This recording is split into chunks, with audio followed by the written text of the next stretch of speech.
Появление на пороге гостей стало большой неожиданностью для Анны Богаткиной. Сержант бомбардировочного полка, прошедшая всю Великую Отечественную войну, даже растерялась от такого внимания. Женщина с героическим прошлым очень скромна в жизни. В 20 лет она ушла на фронт. Телеграфистку сразу направили в роту связи. В одном из боев была контужена. Однако после лечения сразу вернулась в строй. На передовой она потеряла свою лучшую подругу Екатерину Резенкову. Во время бомбардировки оборвались провода, связь была потеряна. Бесстрашная девушка, оставив боевую подругу, выбралась из окопа, нашла место обрыва проводов и соединила их. Затем вышла на связь с маршалом Рокоссовским. Он приказал девушкам уничтожить всю аппаратуру, а документы, секретной информации оставить при себе. Позже за девушками прислали машину, но место в ней было только одно. Богаткина уступила его подруге. Уже в дороге в Екатерину попал осколок. Она погибла. Анна Богаткина похоронила ее в Германии и там же встретила День Победы. 70-ю годовщину ветеран собирается встретить на параде в Москве, а пока в преддверии праздника получает поздравления и подарки от представителей Горсовета. Дай Бог вам еще долгих лет жизни. Самое главное – здоровье.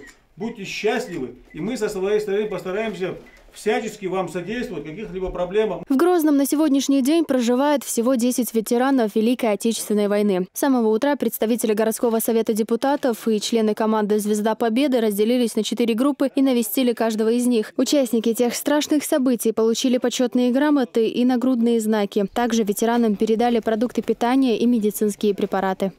Самая главная цель сегодня показать и нашим участникам Великой Отечественной войны, что они не забыты, что мы и руководство города и республики всесторонне будем помогать и содействовать в решении социальных, бытовых проблем наших ветеранов. С нашей стороны, со стороны проекта «Звезда Победы» были вручены нагрудные памятные знаки международного проекта «Звезда Победы», а также спонсоры проекта «Звезда Победы» — это сеть аптек Тео-62, это торговая компания Татаева, это сеть Анмара. Вручили денежные призы, сертификаты на крупные денежные суммы, за что мы их благодарим.